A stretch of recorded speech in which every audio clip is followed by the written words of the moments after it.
I'm fine. I'm ready for my grief counselling. I emailed you Mariana's address. I don't know why you'd want it. I suppose you're going to start doing home visits now, like Dr. Dekker?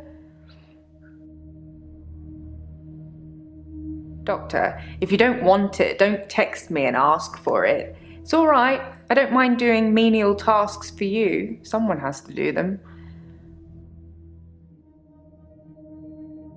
Yes, Dr. Dekker started doing home visits for Mariana. He said she couldn't concentrate properly in his office. I hope you're not thinking of doing the same thing. I need you right where I can see you.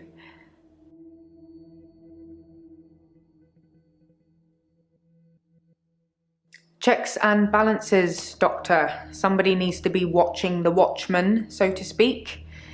Make sure you're helping, not hindering.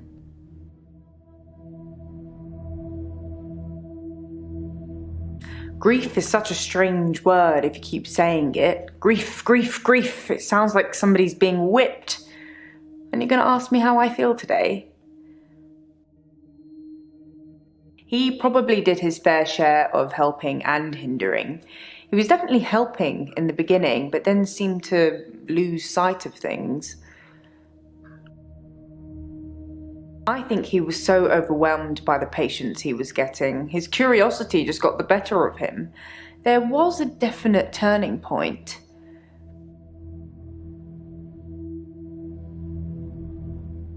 Somewhere around the time Professor Alderby turned up, that seemed to unsettle him. And then we had a flood of extra weird patients. I think it was all too much for him. I think I misjudged him. I hope you deal with it better. I think that's all settled now. We are agreeing to pay Ben £5,000 and he's agreeing not to say anything about what he saw.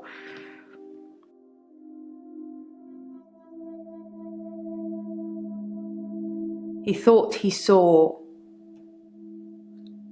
a creature coming out of Dr. Dekker's mouth. Well, at least that's the reason he's given for not emptying the bins that night. Either way, it's not the kind of publicity that we need. Shiny, happy, sane people.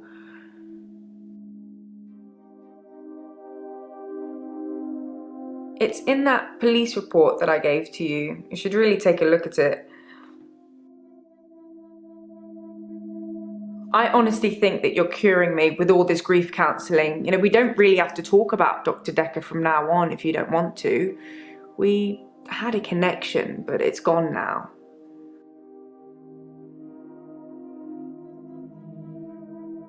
Dr. Dekker asked me to have dinner with him for Valentine's. I refused, obviously, because you don't sleep where you eat or something like that.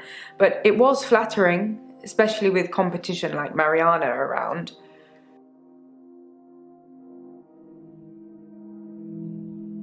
Sorry, I didn't mean I was competing. I was happy Mariana was going out with him. I didn't want to be romantic with him. We had a stronger connection than that.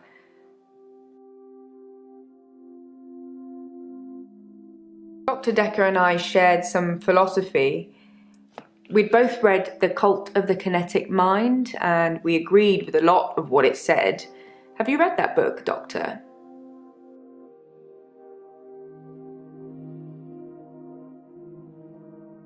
In Cult of the Kinetic Mind, the author suggests that everyone is capable of psychokinesis and that the cult leaders specifically had these powers that turned their followers into disciples.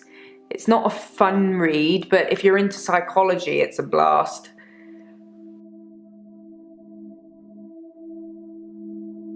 Psychokinesis is the ability to change the physical world without actually touching it, just by using your mind. It's not just about bending spoons. It covers all sorts of things like telepathy, telekinesis, telesabalas. Shoot me, I'm a Kojak fan. Like I said, all those cool things are in Cult of the Kinetic Mind, apart from Kojak, obviously.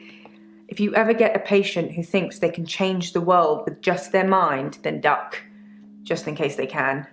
But seriously, do a whole load of shrinking and make them better. Whether you believe in psychokinesis or not, you'll need to figure out your approach with those that do.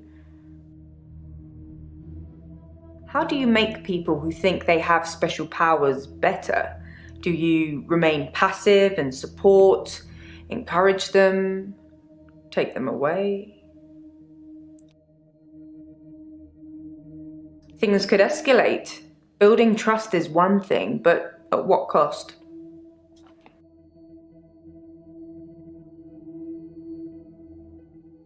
No, not at all in my experience. Dr. Dekker had an unusual number of patients who claimed psychokinesis. Either he'd been specifically looking for them or someone had been sending them. It's entirely possible that someone is targeting this practice with psychokinetic patients. To what end, I don't know. It's no coincidence that most psychokinetic patients are diagnosed as insane, or at least temporarily insane. It's a handy diagnosis if you're facing criminal prosecution, especially if it's for murder. I didn't go out for Valentine's. I was at home.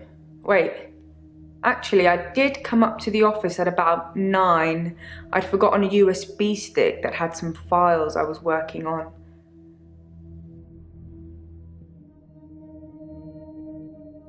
Honestly, I think Dr. Dekker had a bit of a crush on Mariana, or vice versa. I'm not really sure. There's some footage from their home sessions if you want to see them.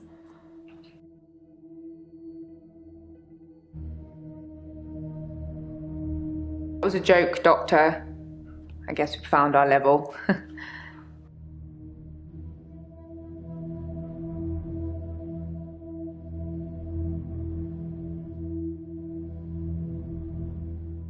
Oops, that was a strange thing to say, wasn't it? Whipped. Am I all whips and chains in the bedroom or dominant in the boardroom? Don't answer that, it's not a question. It's early days for a harassment suit yet, what with Ben's nervous shock already. I didn't see anyone else. I didn't hang around, it's just a USB stick. I got in, I got the data, I got out. I'm basically special ops. I can work from home if you want me to. Is that what you're asking? There's lots of bookkeeping to be done, you'd be surprised.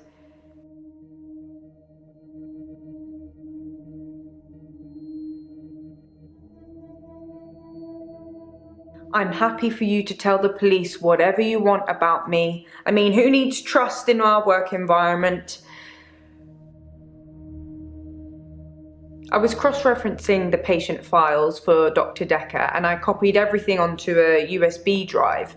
I was terrified it had all gone missing. Can you imagine the trouble we'd get into if the patient files suddenly turned up on the internet? Research is research. What's good for one doctor is good for the next. They don't throw out the old TARDIS, do they? He wanted me to look up birth mothers and other family tree information. It's like he was seeing if all of his patients were descendants of the same line. Well, spoiler alert, they weren't.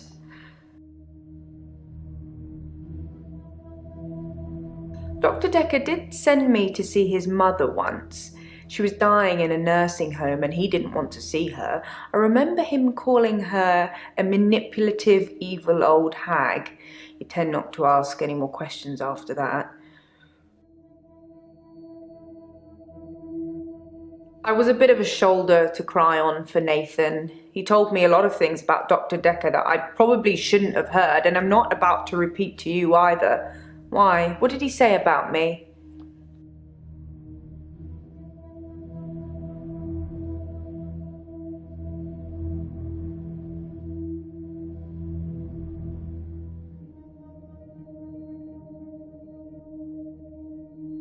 Professor Warwick, I'm a physicist. Where's Dr. Dekker?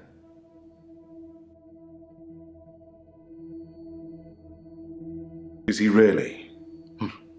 Actually dead? Not a worthy adversary after all, then. Dr. Dekker challenged me. He tried to use my theories against me. Quantum theories. Do you really want to know? Dekker's eyes used to glaze over whenever we talked about that. He didn't believe in quantum physics. As if it's something that you can optionally believe in. Well, it started with an experiment.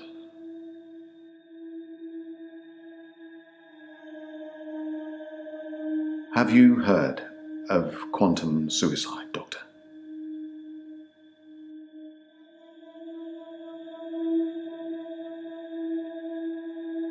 Well, then I'll be brief. According to the laws of quantum suicide, if I were to shoot myself now, then one branch of my timeline would result in my death, whilst the other in my continued existence. I simply applied that logic to something different. Gambling. I set up an experiment whereby I would visit a casino and place a very large bet at a roulette table. Now, I would always bet on odd. Now, the results of this particular experiment were mundane. I won as many times as you would expect according to the laws of probability, but then I changed a parameter. Why not gambling? My wife Vanessa left me for a neurosurgeon. She emptied our entire combined wealth into her barrister's wallet. I needed more money. Physics provided me with a solution. We were married for 14 years, 7 months and 3 days. Vanessa couldn't have children, at least that's what she told me. She grounded me in reality. I'm not complaining. It's probably what I needed. But part of me always thought that one day I'd achieve immortality through science and we'd be... It wasn't to be, though.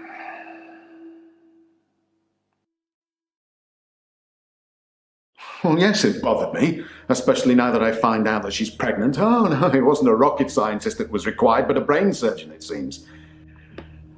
I have considered putting that neurosurgeon onto his darkest timeline. But I'm not a killer, it would seem.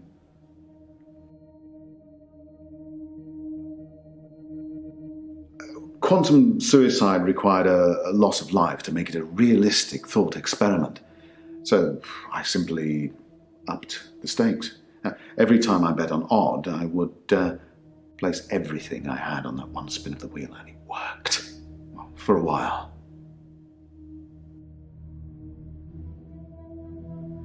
Dr. Dekker killed it, and I can't get it back.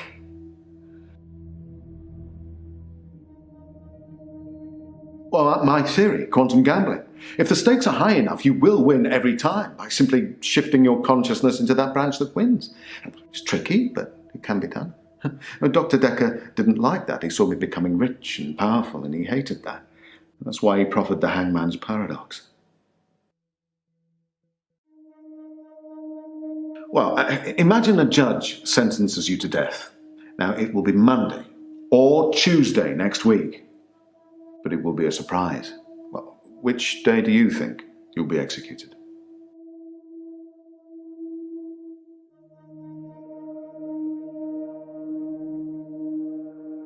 Well, Monday does seem likely, yes. Because if you're still alive on Monday at midnight, then Tuesday won't be a surprise. But if you're sure that it's Monday, then that won't be a surprise either, will it? Dekker tricked me.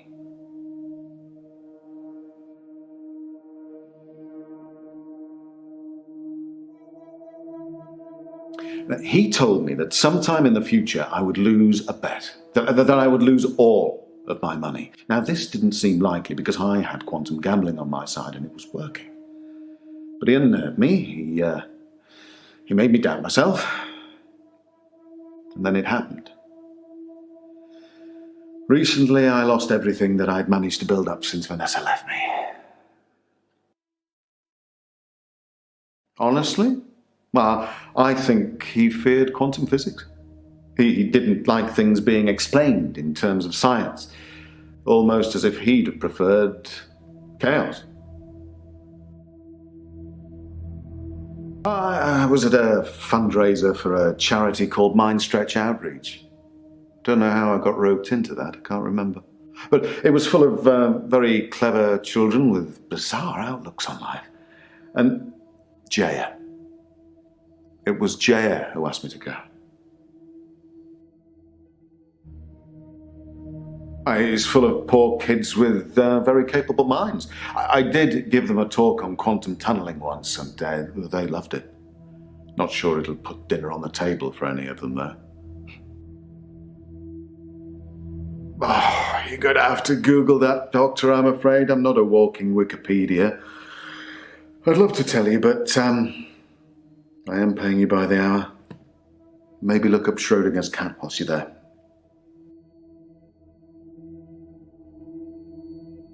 Oh, she's Dr. Dekker's lovely assistant. I imagine she's your lovely assistant now. Yeah, she always smiles and makes me a cup of tea before a session. That smile.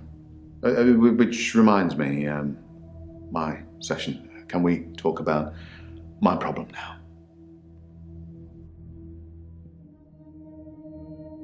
I'm not a gambler, Doctor. I'm a scientist.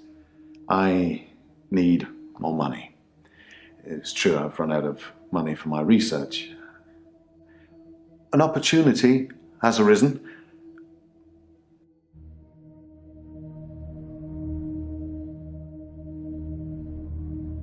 Quantum gambling. It's a pet project. It's got nothing to do with work.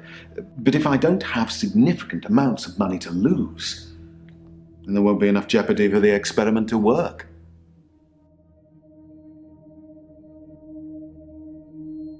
A very wealthy group of individuals have offered to pay me a very large sum of money if I attend their next private soiree. They don't want a talk or anything like that. They want a practical demonstration.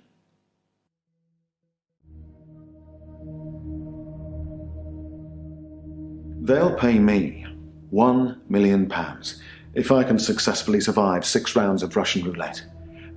Now, I am worried because of what Dr. Dekker said, but, well, I can't help but thinking that the stakes are so high I can't possibly lose. What do you think, Doctor? Should I take them up on their offer?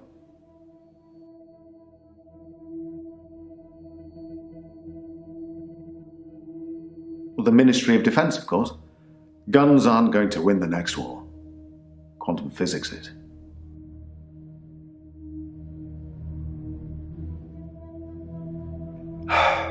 Splendid. I can't lose, Doctor. Let me demonstrate.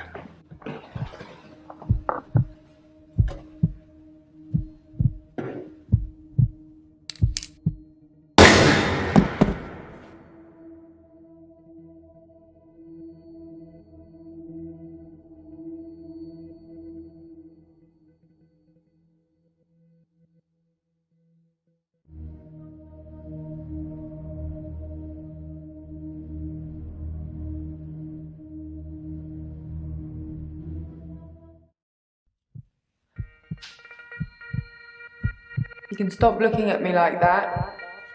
You've made me do this. And don't try and escape. You're all tied up. Now tell me the truth. Is this a dream?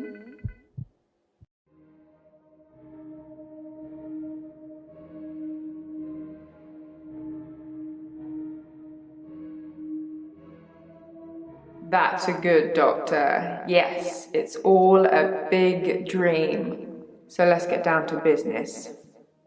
Do you believe that people can have kinetic powers?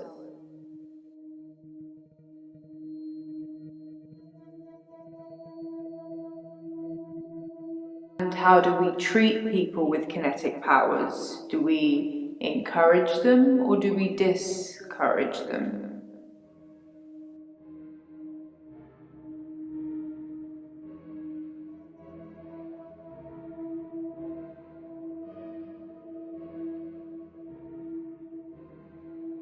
Oh, Doctor, how disappointing. We've been through this already. Encouraging them to use their power just makes them worse. That's what Dr. Dekker did. Look at him now. I thought you were different. Oh, I thought we'd get on, but I'm wrong. Enjoy your sleep, Doctor.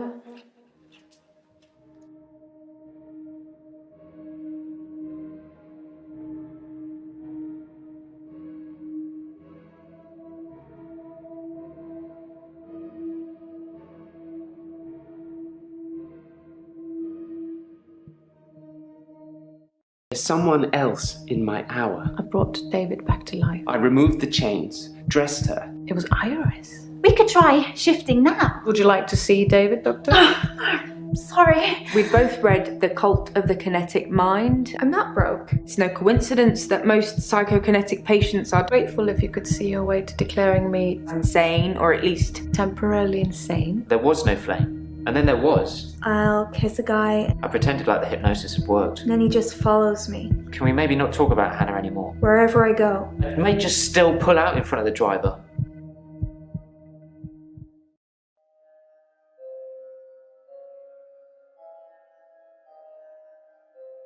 Morning, Doctor. You're looking a bit unwell. Are they getting you all wound up? Well, have a look at this. I found it in Dropbox. Apparently, Dr. Dekker lent Mariana some money. Sounds dodgy, doesn't it? I also got the toxicology report back from Officer Yates, and shocker, Dr. Dekker had... Sorry, you just have to read it. I should have spoiler alert tattooed on my forehead. And can we not do the grief counselling thing today? I'm all sorts of behind on work and I'm getting more stressed out watching it all pile up. If you need anything though, I'm here.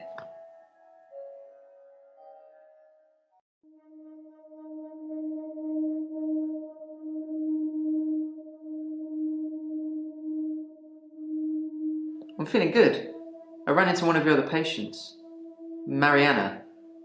She's beautiful. I think we might go on a date.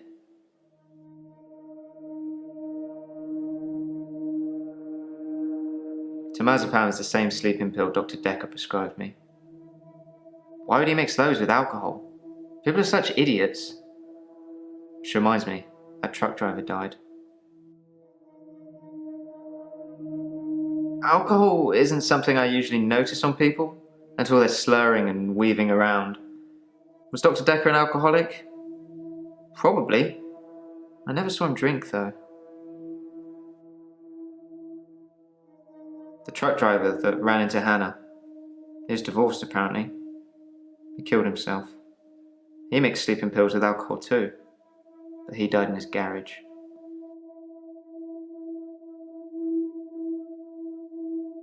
I read it in the paper. He'd been drinking. Then he took the sleeping pills. Then he went into his garage and put the hose pipe through his window. Not until he put his daughter in the seat first.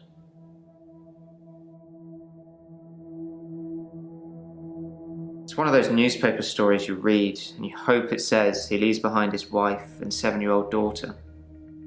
But his daughter was in the car. Do you know, I wrote him a letter.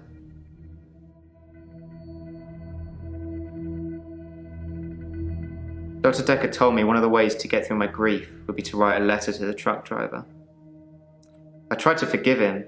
I know it was my fault, but the thing that made me feel best was blaming him. I think maybe he killed himself because of me. Do you think I'm to blame, Doctor?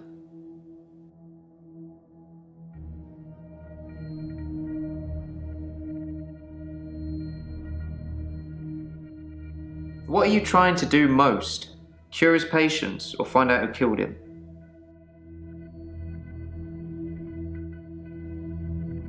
It's been nice chatting with you, don't get me wrong, but I can't help but feel you're mainly interested in finding out about the old doctor. I suppose you already know Dr. Dekker thought one of his patients was trying to kill him.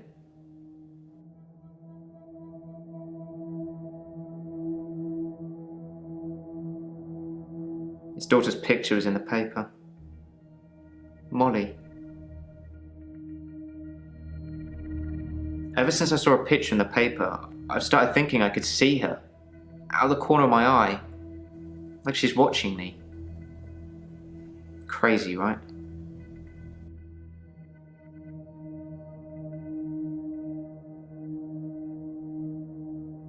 He told me in one of our sessions, which was later rewound, that someone had been leaving him messages on his prescription pad.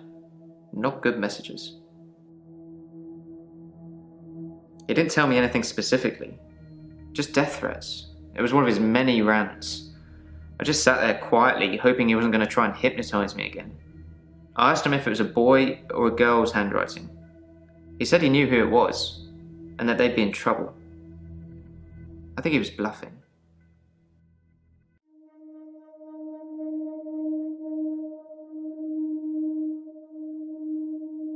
I can't really explain it, but she seems like such a friendly person.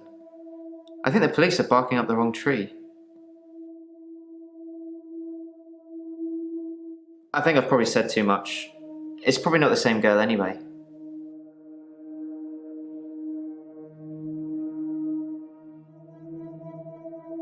My solicitors assured me that I wouldn't have to discuss anything about my trial with you, so I'm not going to. Concentrate on my state of mind, and let me worry about other things.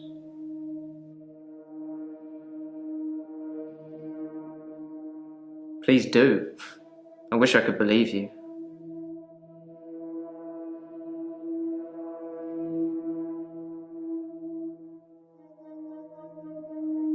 I feel thirsty, Doctor. And hot. Do you have any water?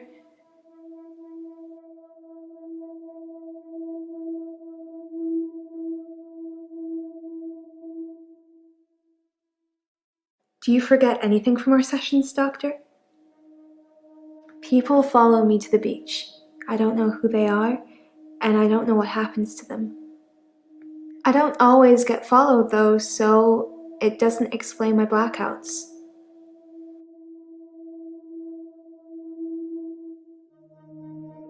What's temazepam? Why are you asking?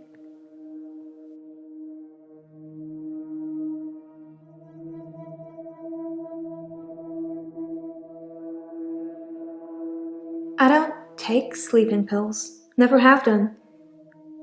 When you suffer blackouts already, you don't really get offered anything like that.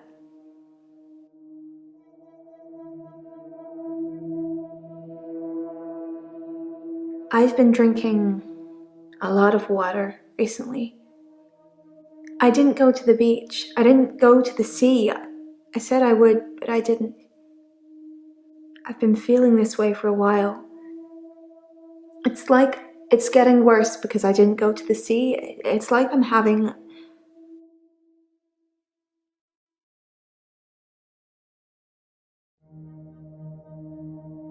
I don't feel well. I feel sick most of the time, dizzy, thirsty. I got a head fog like you wouldn't believe. My doctor, Dr. Rose, sent me for blood tests. Dr. Rose thinks maybe I have a vitamin deficiency. I can tell she has no idea. She smiles, but she hasn't got any answers. I think I probably need to go back to the beach. The sea, Doctor. It's calling me. This sounds crazy, but I can hear the sea. It's like an alarm going off in my head. Do you know where the sea is? From here? It's over there. Wherever I am, I know exactly where the sea is. It's like a compass.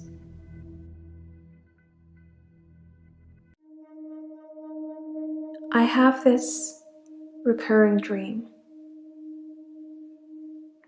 I'm at the beach. I strip and walk into the sea. The sea feels warm and comforting. Not cold and harsh like you'd think. I swim down to the bottom of the ocean. I can breathe freely. can breathe water. On the ocean floor ahead of me, there is a beautiful creature. A glowing being with wispy limbs. It's so warm. I'm transfixed. But my feet shift. I'm unsteady. Below me, the floor is woven in human flesh. Dead bodies, but some of them still struggling for life. And these are the ones touching me, gripping my feet. I scream. That's when I wake up. Do you have that dream, Doctor?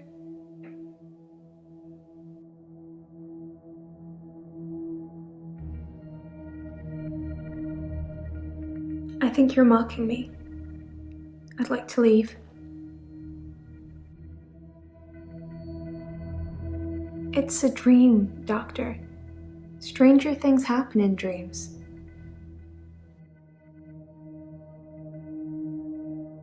I said I don't know what happens to them. It's not always to the beach. Sometimes they follow me home. My home is in Chantry. You know that. You rang my doorbell last night.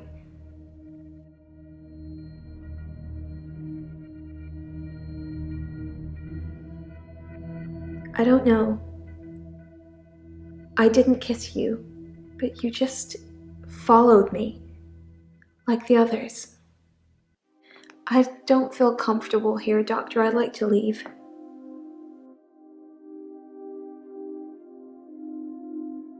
He lent me some money to start my business. It was a proper agreement. I remember signing things. He thought that a distraction would do me good. I don't think he expected me to trawl the beach for treasure and sell it online.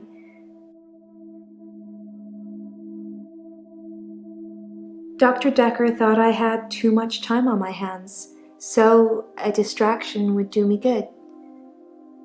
He lent me $15,000, all in all.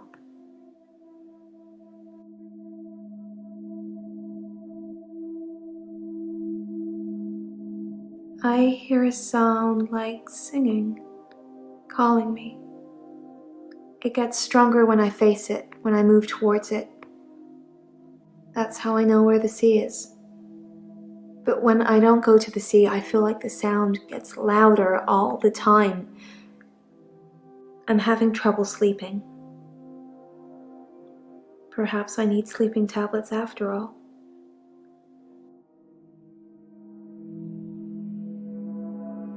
I've seen Dr. Dekker drink, but not that much. Certainly not during our sessions. He had other things on his mind, I'm sure.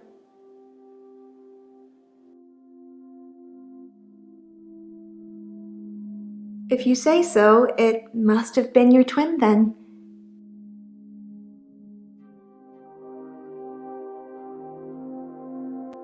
I don't know if I have a twin. Do you have a twin, Doctor?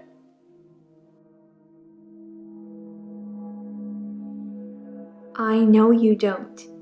It was definitely you, wearing what you're wearing now. No, there's been no dancing. I haven't been feeling that well, Doctor.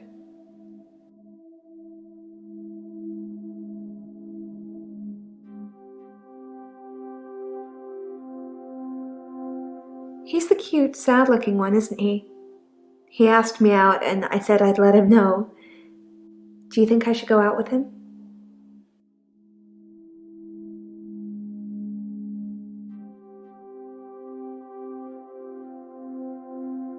Okay, but if he goes missing, don't go looking at me.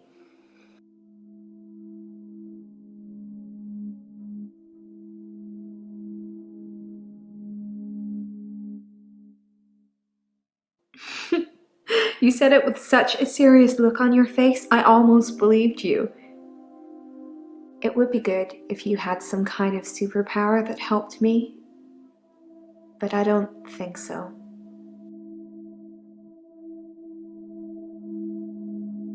It's a referral letter, Doctor. Don't overthink it. A girl can't be too careful with everything that's been going on.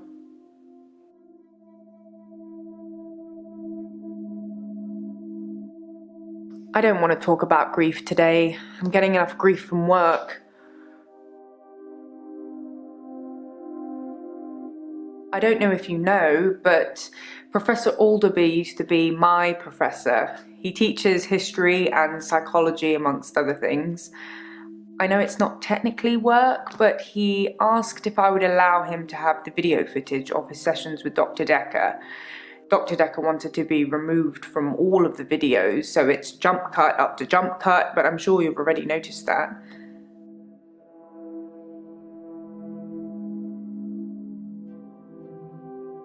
I didn't think you'd mind, since it wasn't your case anyway. Mostly it's the professor talking about how he viewed reality back then, in so much as he thought it was changeable. There's nothing else to do but watch while things are encoding. Psychokinetics, remember? Cult of the Kinetic Mind?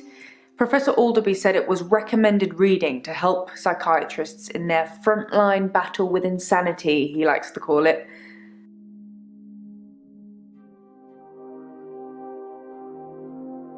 Professor Alderby saw the relationship between psychiatrist and patient as a winnable battle.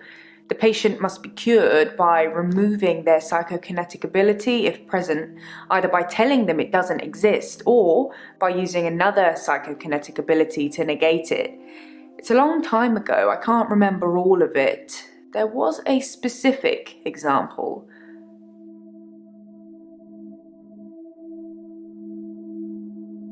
If someone tells you they can fly, you tell them you control air currents and that from now on they won't be allowed to use them. This would normally stimulate the brain in such a way that the patient stopped thinking they could fly. The main danger as the therapist is believing that you can control air currents.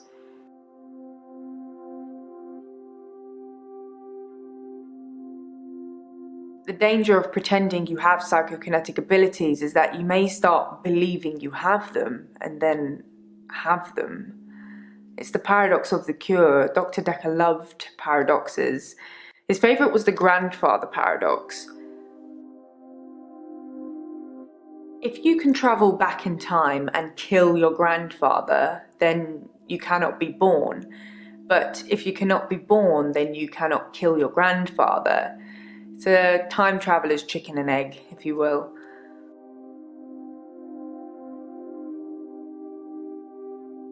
I'm on temazepam to help me sleep. If you mix it with alcohol, it's a bit trippy, or sometimes it can make you sleep forever, so I try not to do that. Temazepam is a sleeping tablet. It helps you sleep. I thought I had sleep apnea at first, but it's probably stress. If you worry about not sleeping, you end up not sleeping at all. True story. Some people would say Dr. Dekker had a bit of a drinking problem. It got worse and then it got better when his confidence turned up. I think it was the stress of dealing with the new patients. I like the odd tipple. I've been known to drink, not as much at the moment, not as much as Dr. Dekker did. He kept at least one bottle in his desk drawer at all times. You can't imagine the amount of times I wanted to sneak in and have some.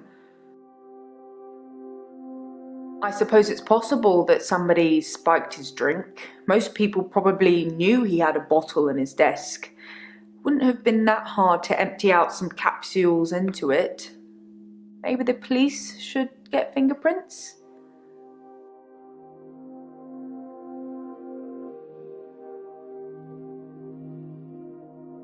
I'll go and suggest it. Make sure nobody touches the bottle in the meantime.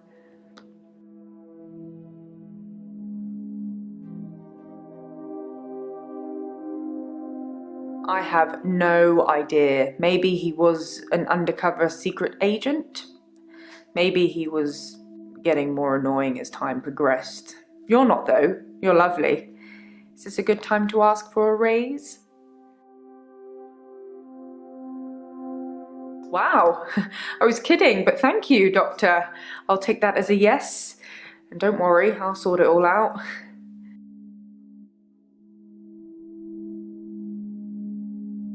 Dr. Dekker definitely dabbled in that stuff. I'm not sure to what extent.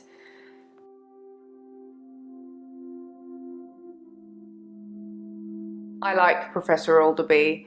He turned me onto that book I've been raving about. The Cult of the Kinetic Mind.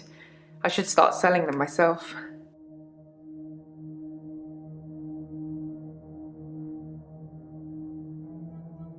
Dr. Dekker told me he was adopted. His birth mother only turned up 5 years ago because she wanted money for her experimental cancer treatment. I'm not sure how much it cost or even if he had the money, but he didn't do it, and she became one mean mother.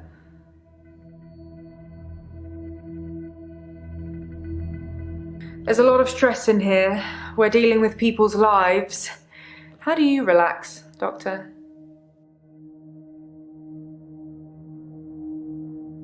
I bet you like dance music. I don't know why. I love video games. I just wish they'd make ones with stronger female protagonists. Sorry, I'd settle for any female protagonists.